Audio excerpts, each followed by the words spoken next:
When a car's battery turns on but the engine won't start, there are several possible explanations.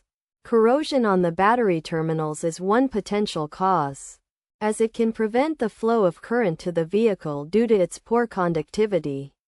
To address this issue, a wire brush can be used to scrape off the corrosive material from the battery terminals. Another possibility is that the battery is almost fully discharged, resulting in insufficient current flow to start the engine.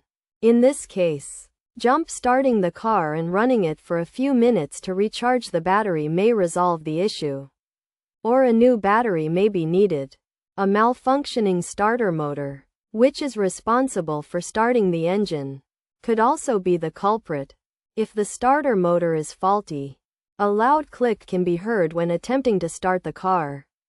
To fix the starter motor, it is necessary to consult a qualified mechanic.